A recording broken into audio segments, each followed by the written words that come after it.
Hey, lovely people. Welcome to another episode of Living with Purpose. I'm so excited today because we have a wonderful guest who will be talking to us about the field of technology, what it's like to be a woman in tech, a woman of color in tech, as well as a woman of faith in tech. So, thank you so much, Sister Viola, for being here today. Thank you, Sister Queen. This is such a great honor and great privilege. Thank you for creating such a platform. I'm really grateful. Oh, I thank God. And I'm just so excited to just hear your journey. But before we begin, I'm going to read a little bit about Viola, Sister Viola, and who she is. And this is really, really powerful. So, Viola Olayinka is an experienced technical business professional with training in software development, data analysis, business operations, and people management. She currently works as a product operations manager with the cloud communications platform company Twilio, based out of the San Francisco area. Her day to day involves coaching and overseeing globally dispersed team scale operations. When she's not at work, she serves in her local church as a department head for the teens ministry and sings with the praise team. Outside of her local church, she also serves as the zonal young adults and single ministry coordinator for RCCG NA Zone 2. Viola loves God, and her passions include sharing her faith, scaling business needs with technology, personal finance, cooking, and her newfound hobby for gardening. Currently, in her free time, she is learning how to compost and scoping out plans for a summer garden. Wow, so much. Like you are doing a lot, and I'm so excited to just learn more. So, we're going to dive into your first question. When did your passion for the field of technology begin? Wow. It's actually quite interesting. My passion for the field of technology actually began when I moved to San Francisco. So, a little bit of context. I actually grew up on the East Coast. I went to school in Philadelphia. A lot of my extended family lives in New York City or New Jersey. I grew up in Maryland. And at that time, I was super focused to go to law school. So I had joined a lobbyist group called Forward.us, and they were focused on political reform around immigration and changing legislature around immigration. And joining that company, it was based in DC, and maybe a few weeks on the job, they were like, Viola, we're so glad to have you on board. But actually, we need you to work out of San Francisco. So you need to pack your bags and leave this weekend to San Francisco. And I thought, no way. Like, I'm working here full time, but I'm focused on going to law school by this September. So there's no way I'm going to move to San Francisco. But I thank God for that opportunity because moving to San Francisco was actually what opened the door for me to learn more about technology or even being exposed to technology. Wow. So when I moved to San Francisco and the office was very different from the DC office. There was a lot of innovation happening, a lot of people, saying certain terminology that I just was not familiar with. And I realized at that point that, by God's grace, actually, it wasn't me, it's not my own intuition, but by God's grace, I realized, okay, if I want to be proficient at this job, I need to like start to speak their language. So Mm. that's when I started to attend, sessions after work or on the weekends that, were targeted at women trying to learn more about technology. So women who code, girls in tech. They're like meetup groups in San Francisco. And so I would go there after work and on the weekends to learn about technology, how to program, what's Python, learn about CSS. At that time, web development was really big. And so that was how I started to get this passion and interest around technology and building and programming.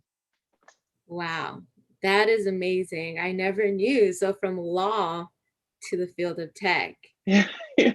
And that is amazing how God just placed you somewhere and it just took off. Yeah. And so, can you tell us about your academic journey to the field of technology? What did that look like when you were prepping for law school and then you just had this turn to tech? Yeah. So for a little bit more context around my background Sure. academically. So, undergrad, I decided to study business legal studies because I wanted to get exposure to the corporate side of law. And that was my intention to go to law school and, come out as a corporate lawyer. And so my preparation was a lot more around, understanding corporation policies or how to advocate for businesses and understanding the legal field in that realm. And so that was a little bit of my academic journey. I did a lot more of business heavy centric classes. Um, I didn't really actually dabble that much in technology specific classes. And the reason for that is for some odd reason, maybe earlier in my life, I thought, well, I'm not that good at science. Mm. And just wanted to add that tip to encourage someone that, if at any point in your journey of life, maybe someone tells you, or maybe you have an experience that makes you think that you're not good at something, I want you to please silence that voice, put it on the shelf and ignore it, because you never know. That actually is where your gifting is. And in so to go back to what I was trying to say. So, I think actually in middle school or high school, I started to believe that notion that, well, I'm not good at science, so let me just focus on Mm. literature and reading and history and the art of debate and, how to orate well. And so that was how in high school I decided, okay, I want to become a lawyer. And then in college, I was like, okay, I'm going to study business legal studies so I can become a corporate lawyer. And that was the academic journey. But as I mentioned earlier, God had a greater plan for my life professionally than what I had in mind. Wow, that's amazing. So your academic journey was just literally preparing to be a corporate lawyer. So, what is one thing you wish you did as you were preparing for a career in this field? Yeah. One thing I wish I had done differently, or wish I did as I was preparing for a career in this field, I think, just believing in the gifts that God has, imparted on me. Mm. Um, like I said earlier, for some reason, at some point in my life, I thought, okay, I'm not good at sciences.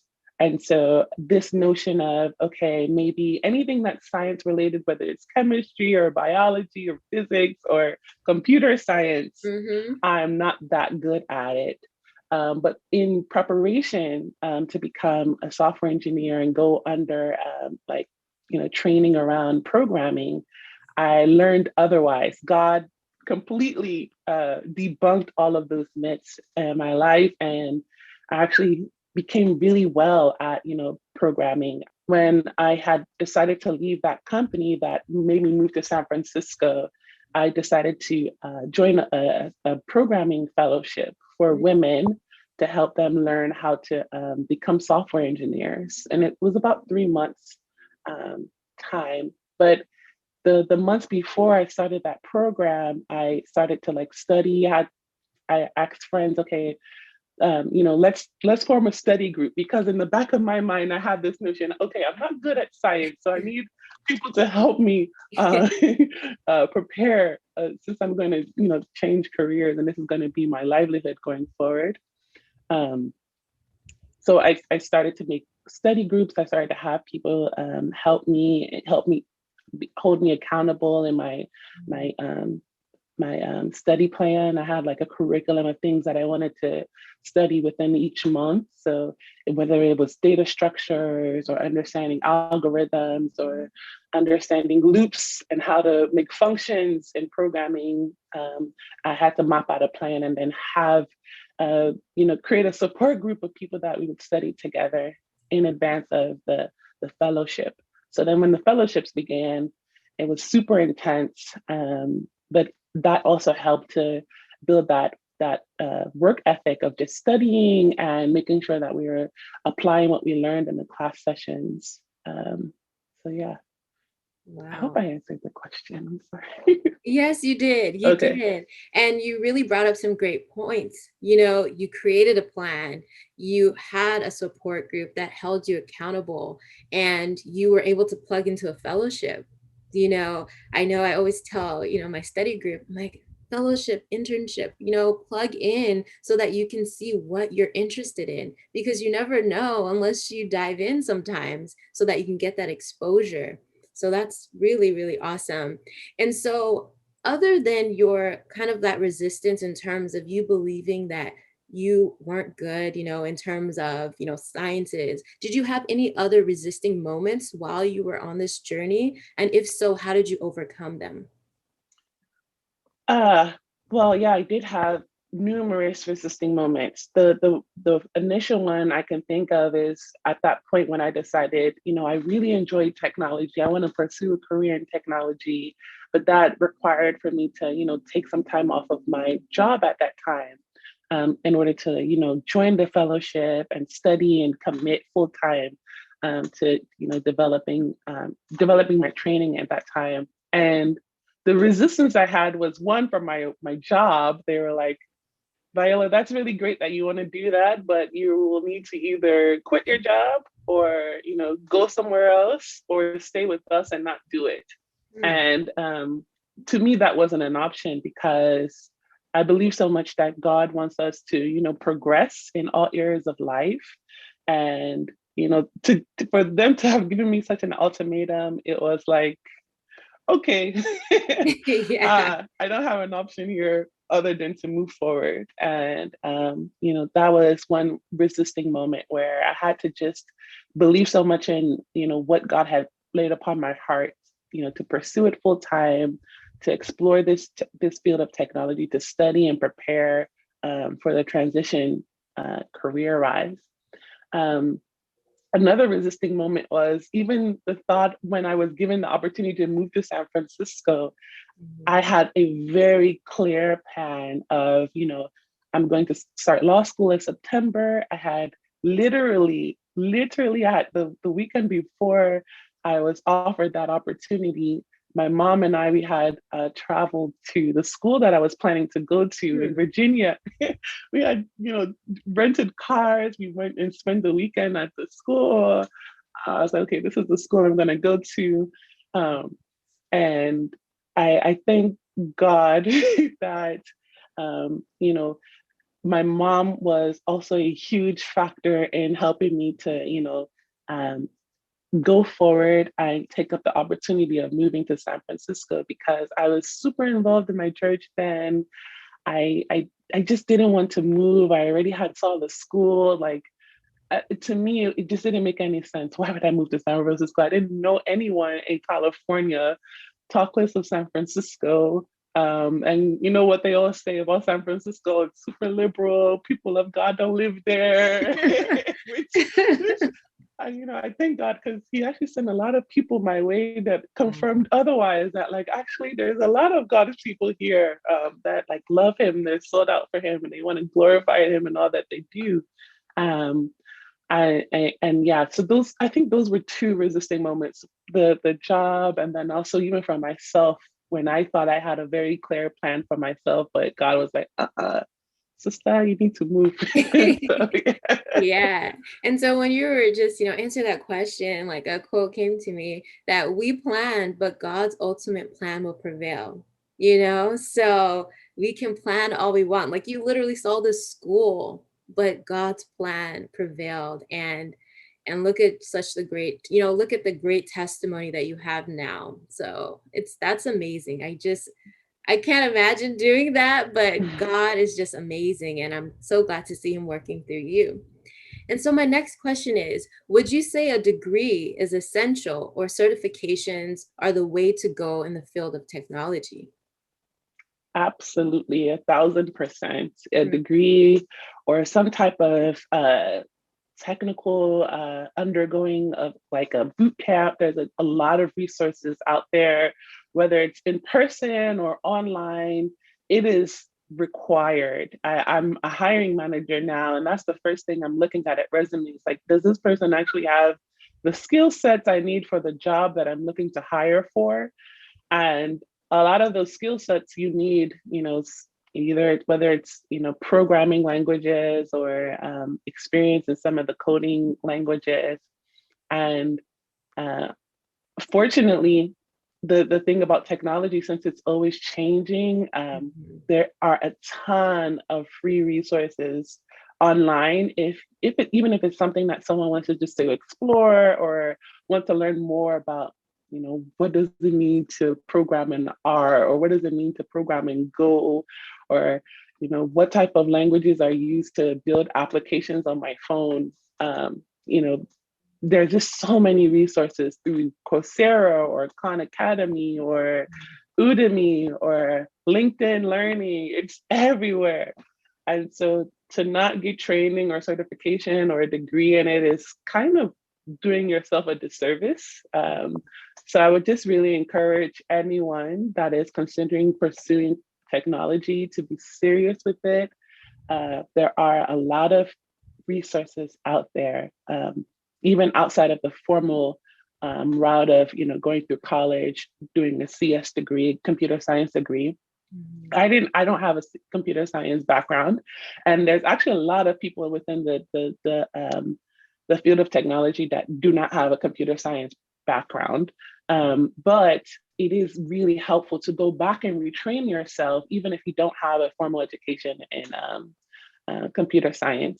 Recently I had someone that I went to college with. She went through pharmacy school and she decided no longer to be a pharmacist, and she went through a similar type of fellowship, and now is a software engineer for another um, uh, large web development engineering company. So it is essential. It's vital. Hmm. It's actually what is the key that opens the door for Wow. you to, get in, and then from there, by God's grace, you'll just flourish. That's awesome. Yeah, because a lot of people, are interested in tech, but just don't know where to start. So that actually flows into my next question. What advice would you give to someone who has a newfound interest in the field of tech, but does not know where to start?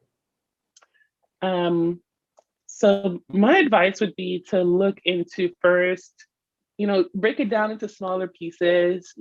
Don't, it might seem very daunting or intimidating at first, like, oh, this is a field that I'm not familiar with. And especially if you're a person of color, a lot of things in the media are like, oh, there's little to no representation, which is true. But over time, it's getting better. But yeah, it is true that there's not that much representation of people of color. But nonetheless, put all of that aside and just break it down into smaller pieces.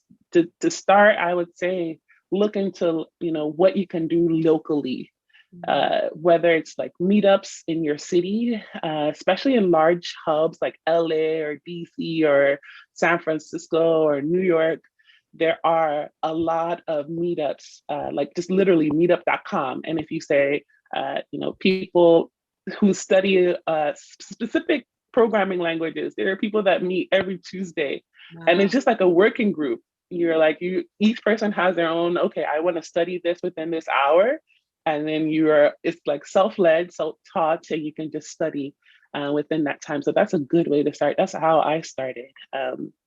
Another option is, let's say if you don't have that opportunity to go to somewhere physically, especially during this period of COVID, I would say there's a lot of online resources. So like Coursera, sometimes the courses are either free or it's $10 a month or $10 for the entire package, which to me is a huge return on investment when you're able to actually add that to your resume and say, hey, I completed this Coursera course, and I'm now certified to be, a SQL programmer or something like that. So it's super easy to use a lot of online resources like Coursera, Khan Academy, LinkedIn Learning. There's just there's so many. If you just Google search how to program in X language, there are so many online resources there. And then a lot of universities are also now venturing into like the boot camp space, which is like accelerated learning. So, okay, maybe it's too much of a financial investment to, do the 4-year degree, but they'll offer like a 3 months to become certified as a project manager, or 3 months to become a business consultant, or some type of technical role. A lot of universities are trying to mirror that model because they realize that people are, going after this field, and they're trying to make it more accessible for folks. So that's another option to get started, to like look for a local university and try to see if they have that type of accelerated training course. Great. Yeah, and I love that option because if they need that structure, they can be able to have that, institution that can give them that structure and guidance, because sometimes, not everyone is like self, led and able to do it. So that's great that you brought up that option of, a local university or university in general. Mhm. So we're going to dive a little bit deeper into your professional journey. So I want you to tell us a little bit about your first professional experience in the tech field. I know you touched upon it, but just a little bit further more. Sure. So my first professional experience in the tech field, I joined Twilio, which is where I am still today, by God's grace. But I joined it as a product operations specialist. And what that means is I kind of wore the hat of an analyst slash project manager, where we had to intake requests where our customers were looking to, be onboarded on our this new platform. And so we had to kind of use data to oversee like how long it would take to complete their request, and manage like a lot of the vendors that we would work with. And in that role, actually what helped to distinguish me in that role was the technical skills that I had learned from the software engineering fellowship. So maybe after 6 months or so, when I actually started to understand the actual role and then what the expectations were, and I was able to fulfill those minimum expectations, I started to, use the technical skills. So like I learned how to program in Python at the software engineering fellowship, and I thought, okay, let me try to automate some of the things that we were doing in our day-to-day task. And so whether it was, okay, I don't want us to keep, downloading CSV files to to take customer requests. Let's instead build a script that will, click inside the browser and then download the file, and then, save it to our hard drive, and then upload it into another page that we needed to use to fulfill the request. That's what I started to work on. Sometimes I didn't get it right, or I would have to like reach out to other coworkers and ask, okay, well, I want to build this script. Can you help me out in how to do it? And we would work together on how to create those scripts. And even in that, even in that, initiative, Yes. I I would sometimes get pushback from coworkers like, hey, this is not our job. We are like just doing very basic stuff. Let's just keep it really basic. And so I had to also learn how to communicate technical requirements or technical operations to people that might not feel as comfortable with, programming. And so that actually helped. That's where I saw my law background actually being very helpful, because I started to learn the importance of documentation and like how to persuade people to take on new processes that maybe they weren't so familiar with.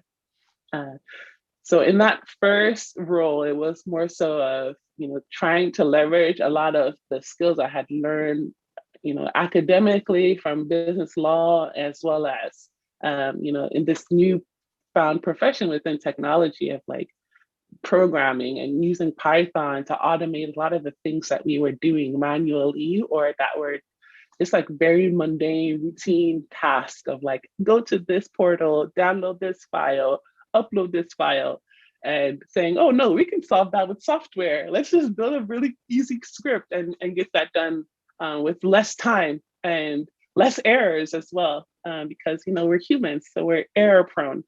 But with software, it helps to automate and remove those failure points. So that was a little bit of my first professional experience in technology. Wow. And there's just so many key points I pulled. You took initiative, you were seeking out solutions, and, your law background came in handy, which is awesome. So God knows what he was doing, Yeah. and you recognize that, which is amazing. And I don't know, I'm getting chills because it's just amazing how God works, because it's not a waste. It's not, No, no, God is no. amazing. And so, how would you describe the field of technology in 3 words? Hmm. That's a good question. If I were to describe the field of technology in 3 words, it would be innovative, Mm. uh, empowering, and I would also say challenging at times, whether it's individually as a person or just like learning how to, program or, learning how to problem solve for people's everyday solutions. That is, one of the greatest challenge. But it's very empowering because, I remember when I went to my first meetup and I learned how to create a web page in HTML. It's so like sounds so basic now saying that out loud because no one now like builds a website from scratch. You like go to like GoDaddy or a Shopify and you just create a template. But we were actually learning how to create a lot of those websites from scratch. And I Wow. remember how empowered I felt when I was able to stand up my website. I was like, whoa, I actually built that. I built that site. I can build an app. I can build a website. I can build these things. That's why I said it's empowering. And then innovative, just because, just thinking about all the things that we consume and use in our everyday lives, it's because of technology. I mean, the platform that we're talking over right now is because of technology. Honestly, anything that one can think up or imagine can be empowered and innovated and completed with technology. So yeah, I think those would be my three words. That's awesome. And so, what does a day look like as a product operations manager? Hmm. So I'm not doing as much programming as I used to be very honest with you. I think once you start to uh, spend more time in the tech field, and if you move into more like managerial roles or Mhm. director level roles, you're less and less and less involved in the actual programming, and you're more so involved in like the business side and looking at, okay, these are the deliverables that we have, these are the customers that we need to deliver for, and how do we execute? And so my day to day looks like I have 5 individuals that report to me, and they're based across the globe. Some of them are based in Colombia, some of them are based in Tallinn, Estonia, one is based in Singapore. So sometimes I'm waking up as early as 7 a.m. for my first meeting or 6 a.m. in order to meet the person in Europe. Or sometimes my day ends as late as 5, 6 p.m. because I need to meet the person in Singapore because that would be the start of her day. Hmm. So my day to day varies in terms of start. It would be like as early as 7 a.m., as late as 6 p.m. And usually interacting with those team members, I'm either coaching them on, the projects that I've delegated to them to own. I might be giving them feedback saying, okay, this is the project I have for you. This is where maybe I imagine you to how you can execute on it. And maybe they might say, come back and say, okay, this is what I've done with it so far. And I might give them feedback on, okay, that looks good. Maybe we can try to tweak it here, or reassess how to solve this problem. So that's what my day-to-day looks like with respect to managing my team. Mhm. Outside of managing my team, then as a manager myself, I'm also monitoring our metrics that we have to execute on. So I'm using dashboards built on data warehouses where we are uh, tracking trends and seeing like, okay, where are we off track? And then I need to answer, why are we off track? And then I need to also answer, okay, what's the path for us to get back on track? So some of my day to day is like trying to track that down. Okay, why do we why are we off target here? And trying to work with other people to get us back on track there, or see where maybe I can unblock my team and help to empower them to solve the problem. So we're no longer off track.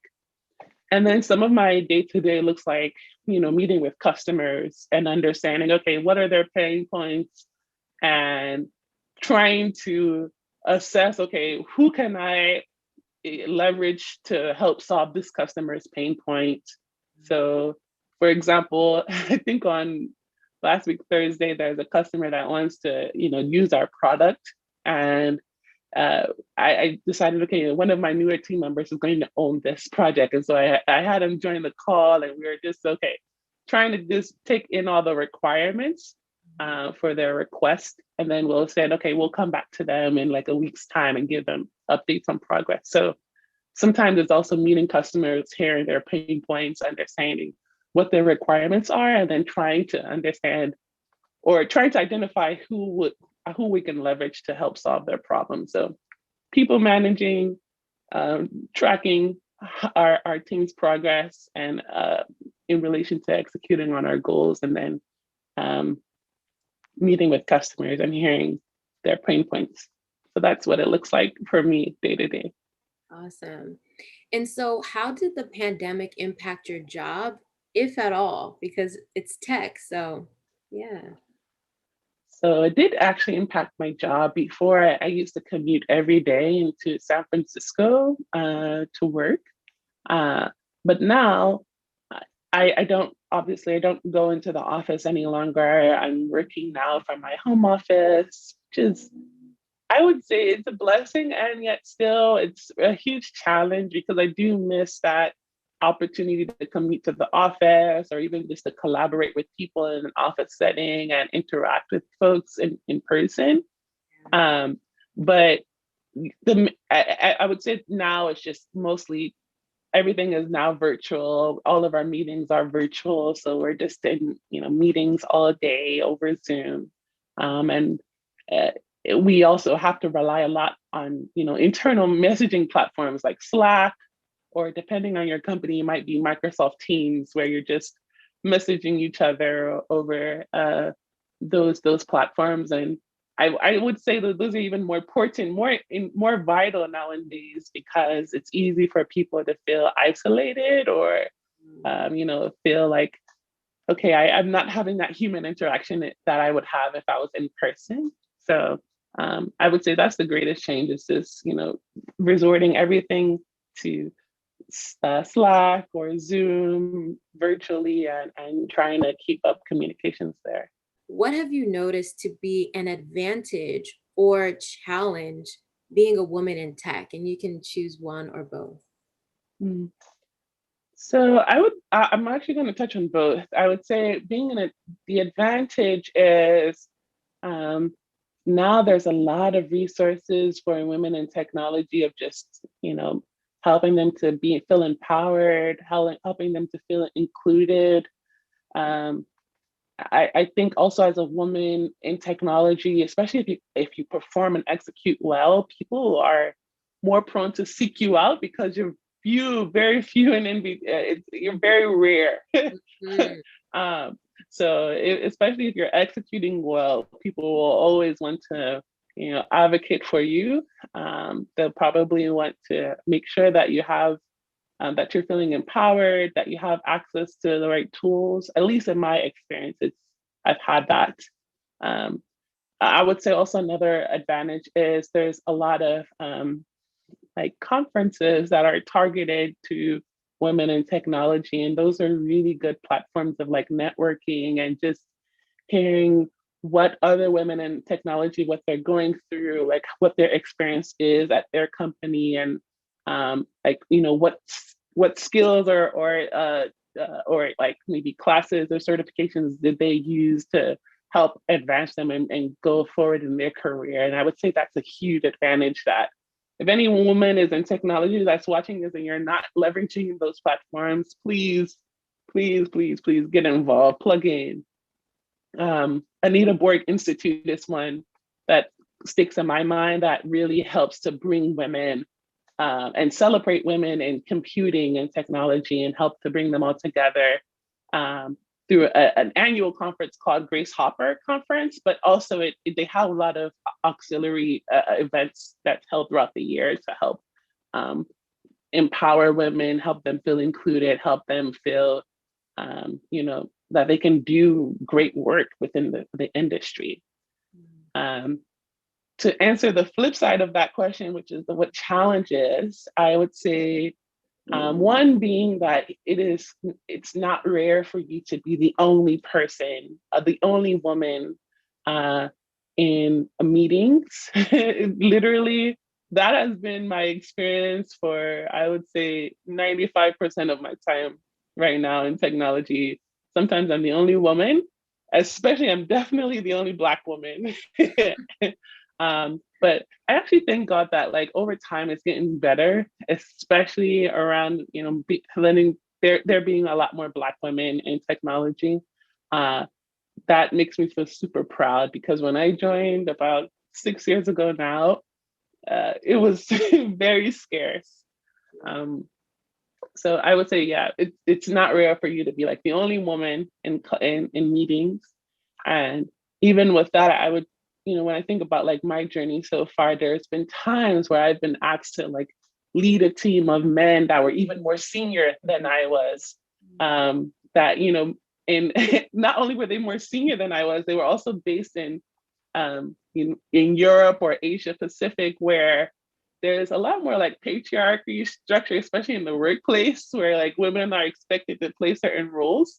And um, so just trying to overcome that, okay, like, hey, yeah, I know you don't answer to me, but like, I'm the person that's been assigned to be the lead. So let's work together. Let's come together and make progress. Let's not deter a progress on this project. And so I would say that's one challenge and one reality of just being a woman in technology. Sometimes you're going to be put in situations where you might have people that are assigned to report to you, or you have to work with that might have their own biases towards you just because you're a woman.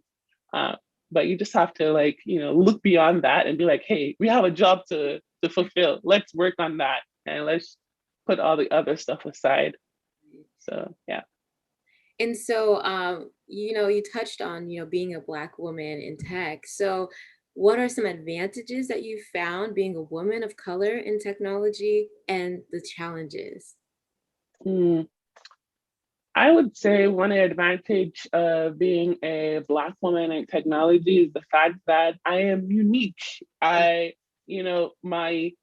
opinion and my view of life is very different from a lot of the people that are in technology. So with that, I try to lead with that in a lot of interaction with people that, hey, I'm bringing a totally different perspective than a lot of my other counterparts. Um, and so that's what to me I think is an advantage. As a Black woman in color, you are bringing a perspective that maybe people are not even considering, and you should actually use that to your advantage. um, Actually, I think back to like my earlier days at my current company. That was actually what helped me to be selected for like sitting on panels or attending conferences on behalf of the company or attending hackathons on behalf of the company because, I was like, hey, I'm a woman of color. Maybe there might be other women of color at those events that just need that representation that, oh, there's Black women in this field. Mm, Um, I think that's one other advantage is that I know some people might say, okay, you're being the token Black woman. bring that It's okay sometimes to be the token Black person because everyone needs someone to look up to. Like, oh, if she can do it, then I can do it too. That's why I so much believe that representation matters. up. And, that doesn't mean that you should, stay at a place if you feel like you're not being respected or you're not being valued or you might feel less than. And I'm not saying that, but what I am saying is in those moments where you're being tapped on the shoulder to represent or like, to add your opinion or to add value, please take seize of those opportunities. Don't try to reduce it to, okay, I'm just a Black woman. Yes, you are a Black woman and you're talented and you're gifted and you're certified. Yeah. Um, and you're proficient at your work. You're even more than proficient. You're excelling at your work. So that's why they're calling you out. And so I think that's what the advantage is that you can represent um, an audience or a whole demographic of people that are sometimes traditionally not even being considered or their voices is not even being heard. So that's one advantage. On the flip side, the challenge is this obviously, and sometimes I think it's just overcoming our own Mm, inner voices that might have been picked up along the journey of life that, okay, I'm a woman of color, that means I should act a certain way, or I should look a certain way, or, people don't think I'm enough or I'm inadequate, which is not the truth. It is a lie. Please exactly. silence the devil, whatever, Yeah. whoever is feeding those voices to you, tell them, nope, not today. It's not true. You are there for a reason. You're there for a purpose, and you're there because you earned it. You're qualified. People talk about imposter syndrome. Hmm. I try not to dwell there. I'm like, okay, sure. I feel intimidated, but I'm not going to lean on that. I'm going to lean on my strengths and my skill sets and my abilities and go forward with that. Um, so I would say one challenge is just like trying to overcome all those um, notions or what society says, how we should act or how we should look or how we should wear our hair or Hmm. whatever. Just silence all that stuff and just focus on you and you know executing. I love it. And just, yeah, doing your job. And I really liked how you touched upon, being the token. And sometimes you might just have to just ride on that horse, because you are qualified. And I think you have to believe and know your value and that you do add value. You're qualified to do it. They didn't just hire you because of your color. And sometimes, like you said, those limiting beliefs that we have because of our color and what people may have said or fed into us, it really, like you just said it very well, you really have to know who you are and just know the value and the skills that you bring to the table, because you're not just hired because you're African American. You Yeah, have those skills. yeah. May I just add something to that point, Sister Queen? So I can give you an example of this. So I have a really close, dear friend of mine that she's also an engineering manager for machine learning team at a major software company here in the Bay Area in San Francisco. And there was a campaign that was going to be used at their company, like a national campaign, where they were going to invite like some celebrities to be featured in this campaign. And she was selected to be a part of that campaign. And so they asked her, okay, as part of the campaign, we want you to do a scene where you're like programming at your desk. And they recorded it and they released the campaign to everyone. And there were some voices at her company that were saying, oh, she's they only included her because she's Black. She's a Black woman. That's the only reason why. Looking, trying to diminish all Yes. the facts that like she actually studied, she actually interviewed, she's been performing, she manages an machine learning engineering team. Like the cutting edge of technology. So that's just but just the fact that you have to silence those voices. You have to like just ignore them, and just focus on doing you, excelling, growing, learning from your mistakes, overcoming them, and just keep soaring. Because with things like technology, especially in the field of technology, one thing I love about the industry is that there's literally no limits. Like people look at problems and they're like, oh, we can do this. We can scale this mountain. Oh yeah, we can do it. It might take us some time to figure it out, but we can achieve, we can accomplish. So, all those limiting beliefs that I think is very prominent in, especially in minority groups and in groups of color, just try to please as much as possible, leave it at the door, and just, embrace that theory that you can do it. There's no limits, there's no boundaries unless you limit yourself. So yeah, that is one last tidbit I would add. Yeah, I love that. And so everything you said is so great. And I want to know, how does faith play a role in what you're doing? Hmm. How does faith play a role in what I'm doing? Faith is everything. Literally, I can't do anything without faith. Um, when I look back on my journey and, just the fact that, I decided to quit my job because I had faith in God that, like, no matter what, God was going to provide. No matter what, how long it would take for me to find a new job. And I live in one of the most expensive cities in the nation, maybe even the world. I just had faith in God that He would provide for all of my needs. And so that was honestly how I just try to lead every day. Like, God is going to do it. God is going to give me a job. God is going to provide. I don't know how I'm going to pay for, the train ride into the city. God is going to do it.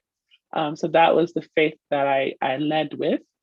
Even now, as I'm like trying to scale the corporate ladder into more like director or vice president, or even maybe chief, a C-suite roles by God's grace. But Amen. I'm still, leading by faith that, God, these meetings that I'm leading or people that are reporting to me, please, Lord, just speak through me, empower me. I literally try to start each day to saying, God, I thank you for today. Take over every meeting that I'm about to enter. I literally pray before my meetings with my boss. I'm like, God, I don't know. I mean, I know what I'm going to say, but Lord, I just want you to direct my tongue. I want you to be glorified in me.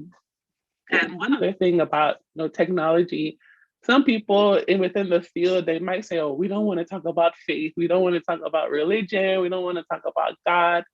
But sometimes our life can even speak more than our words can. And so one thing that I also try to do, especially being a people manager, is be mindful of that. That like, my life is what people are going to reference as evidence of my faith. So I try to be mindful in like, how I give feedback to people, how I interact with people, how I respect people, how I seek out their opinions, how I try to not judge, be quick to judge, and try to be slow and to understand and receive what people are sharing with me at every time. So that's how faith has been playing a role. Um, Whether it be in aspirations where I'm believing God to do things in the future in terms of career growth, or even just in my day to day when I'm asking God, please, I'm about to lead this meeting of people that they don't like me. I know that they don't like me, Lord, but I need you to just, turn their hearts, Yes. and put words in my mouth and lead me. And so I usually just try to hand everything over to God, especially in my day to day work. That is awesome. That's amazing. And I love how you said how people will reference your life as as evidence of your faith. Your life is the gospel. It might be the only Bible people read. It might be the only Jesus people see. Yeah. So Yeah. that's amazing. And so with all you're doing, how do you balance your family, your career, church, and everything else you do? Hmm. I laugh because I'm learning every day. And it's also by faith that I'm believing that God will help me every day to learn how to balance everything well. Um, right now I'm single, so I'm enjoying this gift of the single season. And so I don't have so much with respect to like family. I mean, I do have my like my parents, my siblings, my nephew. I like how I balance them is just I stay in communication. I talk with them literally every day.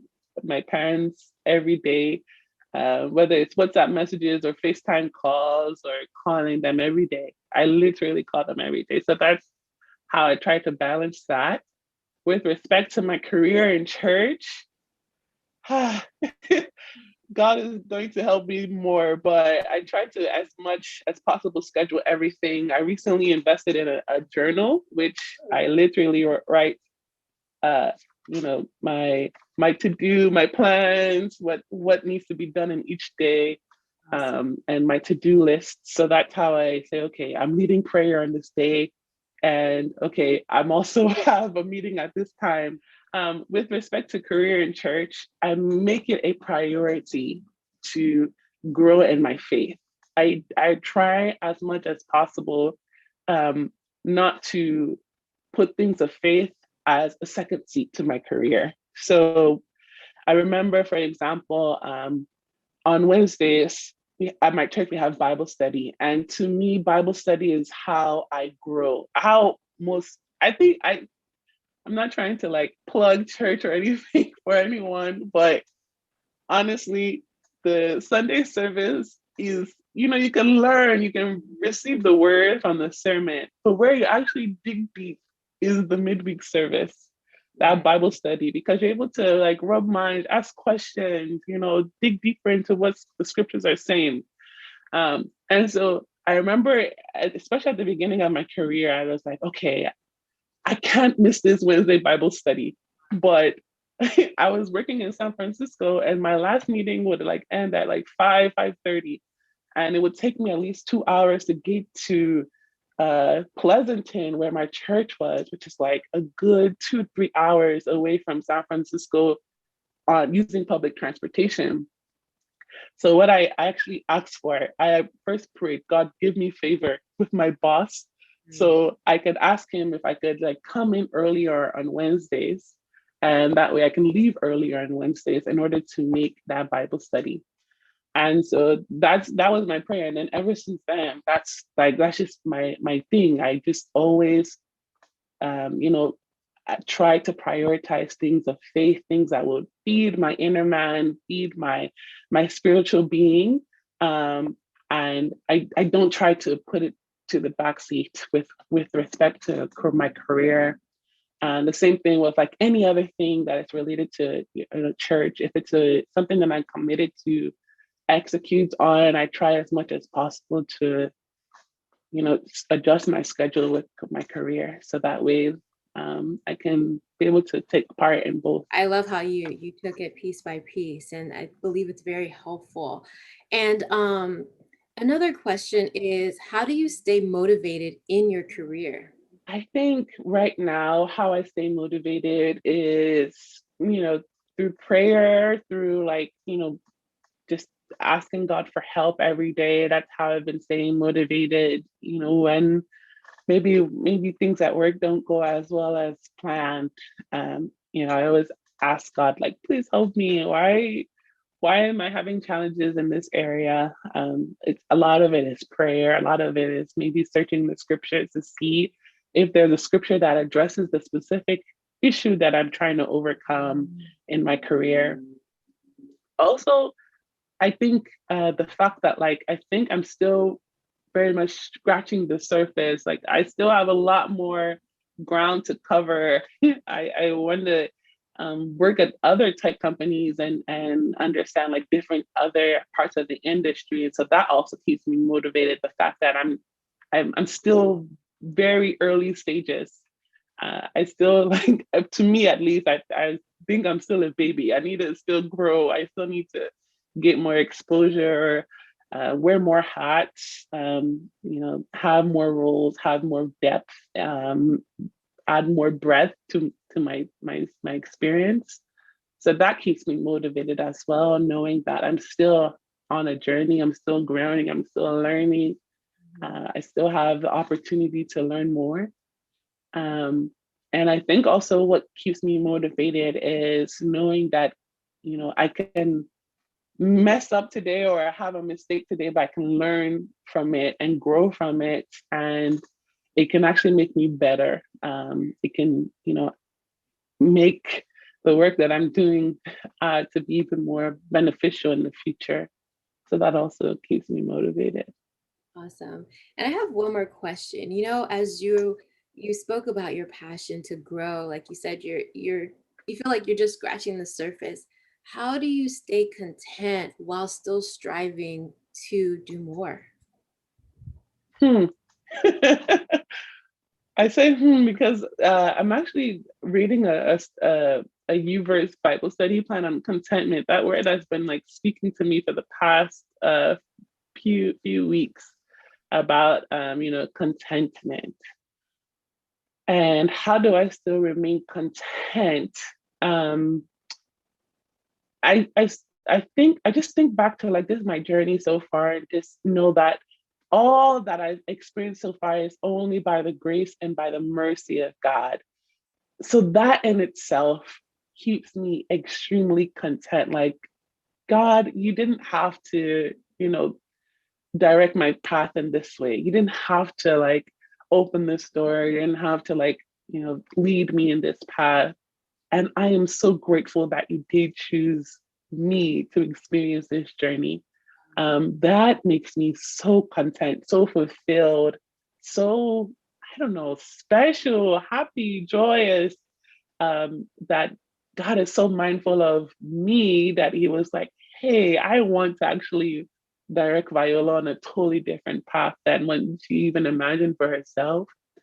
Um, I also think that like, I try not to compare. I so much believe in, there's no need for comparison. There's no need for, trying to say, okay, I've been in the industry for this, or this person has been in the industry for this, or the people I left behind are doing this. I just try to just say, okay, God, this is what you have for me. This is what you've given me.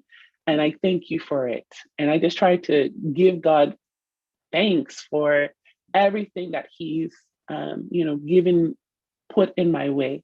So that also helps me to be content, not comparing, not also, I would also say, not being anxious as well. And the Bible talks about us not being anxious for anything, but by prayer with thanksgiving, like, let us make our supplications, let us make our requests known unto Him, and He will give us great peace. So I also just try to, as much as possible, not be anxious, not be worrisome, because if God no, not if. I know that God's plan for my life is even better than what I have for my life.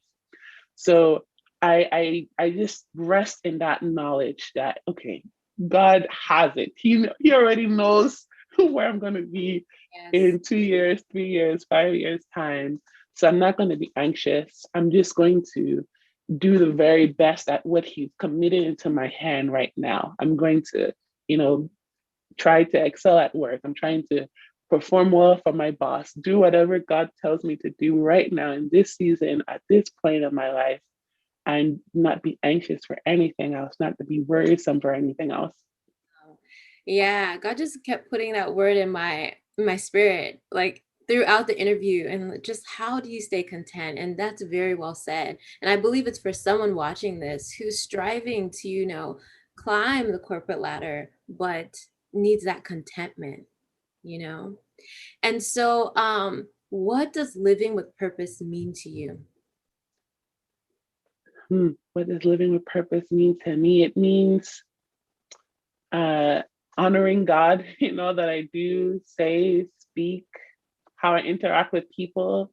Um, you know, I, by God's grace, I just want to please Him. I want to honor Him in everything that I do. So that even means like in my career, I want Him to be glorified, and it doesn't mean I'm like, you know, preaching scriptures at my meetings. That's not what I'm saying. But I just want like my actions, my thoughts, even when no one is watching, to glorify Him.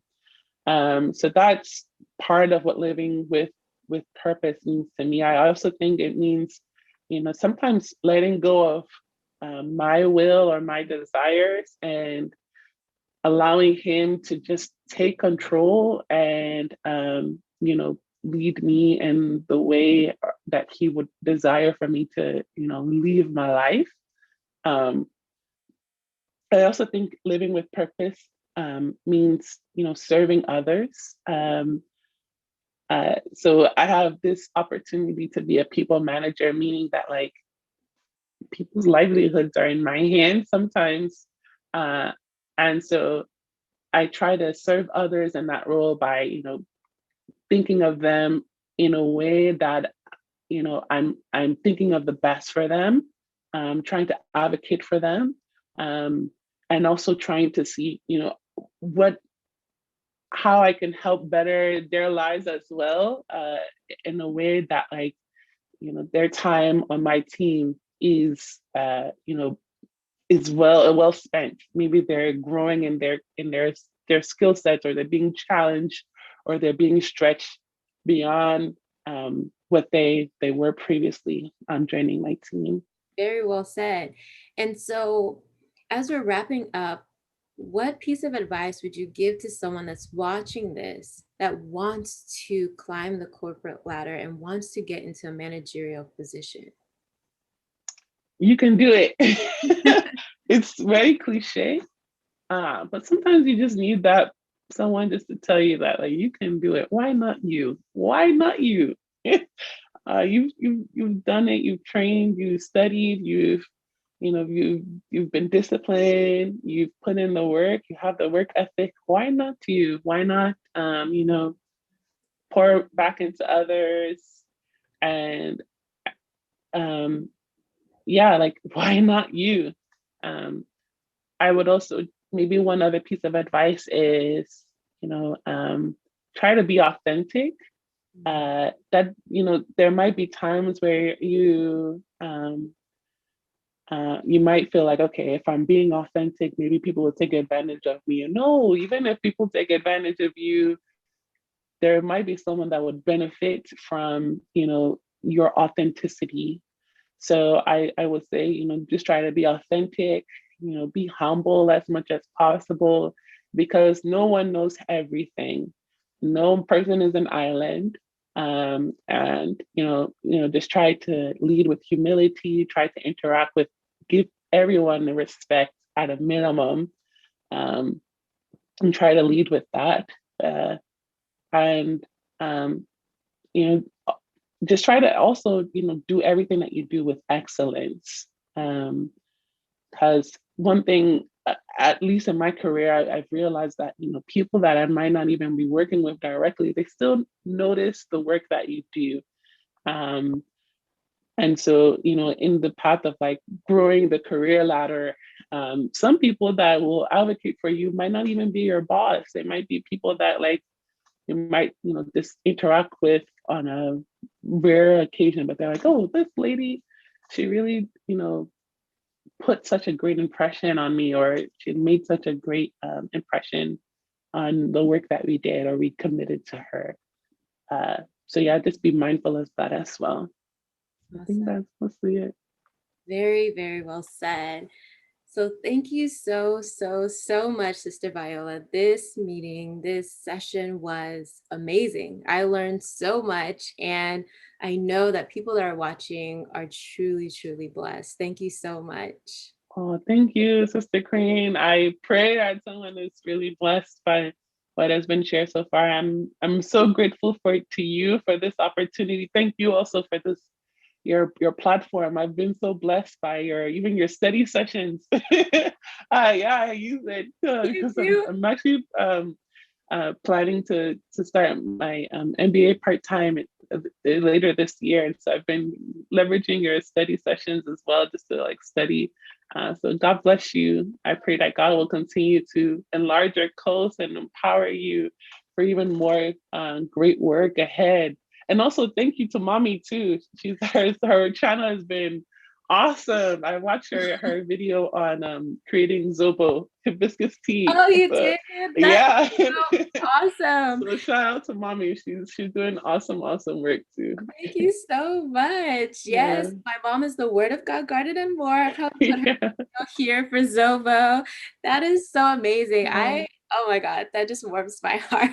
Yeah, no, I love your mom's videos. I mean, her garden is goals, like the different variations of she had like moringa video, the tomato. She just has an awesome garden. And yeah, I love mommy's video Oh, thank you. channel. So yeah, props to her.